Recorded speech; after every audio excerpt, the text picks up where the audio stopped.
Alors nous sommes à la Paris Games Week avec Fabrice Massin, directeur marketing chez Acer. Alors Fabrice, on te connaît chez Clubic parce que tu nous fais généralement la présentation des produits Acer sur les salons. Aujourd'hui c'est une interview un petit peu plus posée sur la stratégie en fait, d'Acer sur le secteur du gaming, parce que vous êtes revenu quand même pas mal en force sur ce secteur-là ces 2 dernières années. À l'IFA notamment, il n'y a quasiment eu que des annonces gaming. Est-ce que tu peux nous parler des raisons qui font qu'Acer aujourd'hui revient en force sur le gaming et les perspectives pour 2016?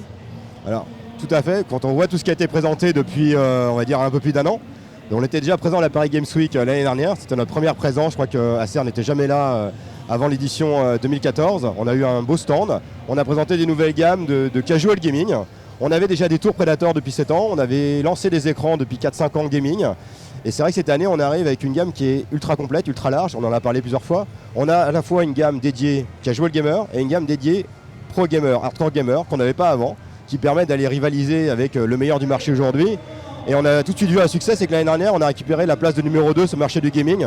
Alors après, il n'y a pas de chiffre officiel, mais les chiffres qui viennent, c'est les ventes de produits équipés en GTX. Alors ça ne couvre pas 100% du panel du gaming, mais ça permet de donner déjà une base de départ.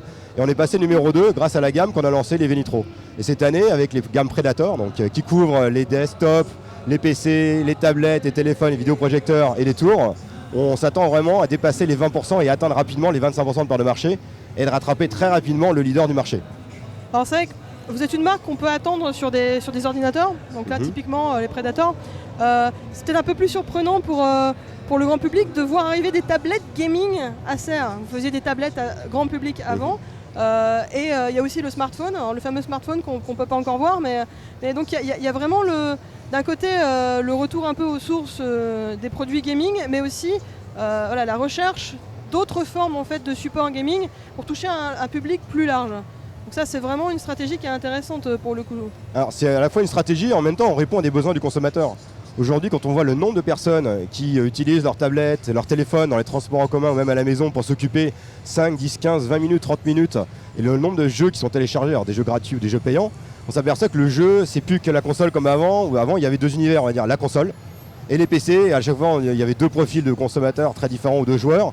Là ça se rapproche, on voit qu'il y a beaucoup de joueurs qui jouent sur console, mais qui jouent aussi sur PC et vice versa, qui en même temps jouent sur des jeux complètement ludiques, sur tablette et sur téléphone. Donc il n'y a rien d'illogique à ce que nous on propose des solutions à tous ces profils de consommateurs qui restent toujours des joueurs. Le joueur c'est pour se divertir. Et quand vous sortez une tablette gaming ou un smartphone gaming, c'est quand même des produits de niche. Ça répond à besoin, mais c'est des produits de niche. Alors il y a beaucoup de gens qui jouent sur tablette et beaucoup de gens qui jouent sur téléphone, mais on est tout à fait conscient que c'est pas des dizaines de milliers de pièces qu'on va vendre par mois sur ces produits-là. En même temps, on est là pour répondre aux besoins.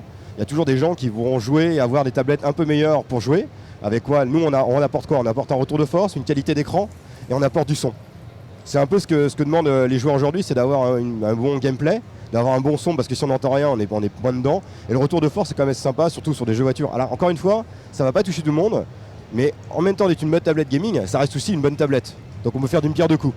Et pareil sur le téléphone, en même temps d'être une tablette, d'un téléphone où on joue, ça reste un bon téléphone. Mais le réciproque est vrai aussi en Exactement. fait. Ouais. Concernant les partenariats que vous avez avec des éditeurs, notamment cette année avec Blizzard, si je ne m'abuse, quelle est l'idée derrière?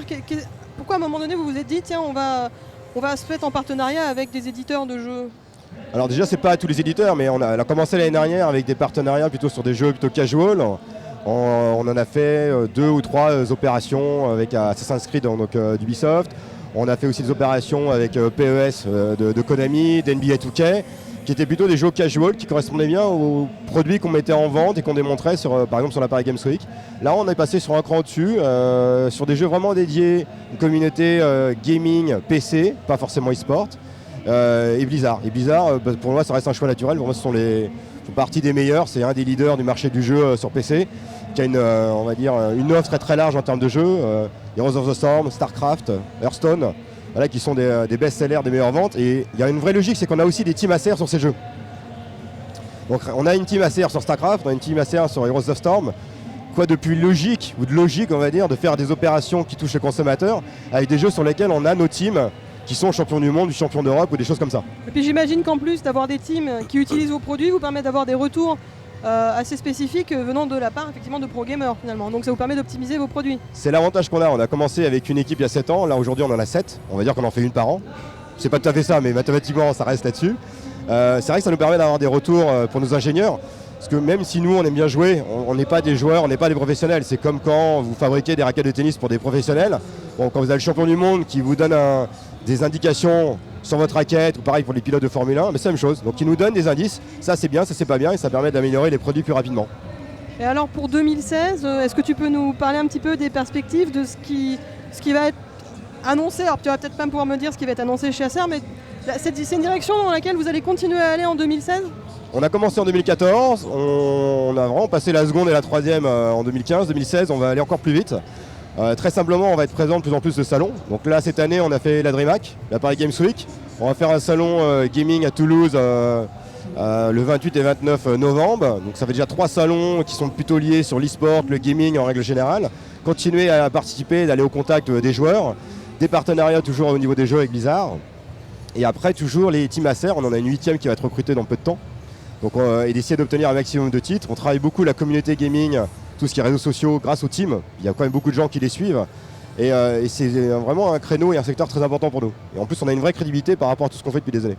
Et donc on peut attendre des nouveaux produits pour 2016 aussi? Il y aura des nouveaux produits, mais là ça je peux pas vous en parler parce que je les connais pas moi-même. Autant ce qu'on va mettre en place, un peu de communication, stratégie, marketing, je peux le faire. Mais la partie produit, ça reste toujours ce qu'on découvre au dernier moment. D'accord, donc on se reverra peut-être au CES du coup. Au CES, il y aura des annonces, c'est sûr. D'accord, très bien. Et ben alors rendez-vous en janvier. D'accord. Merci beaucoup Fabrice. Au revoir.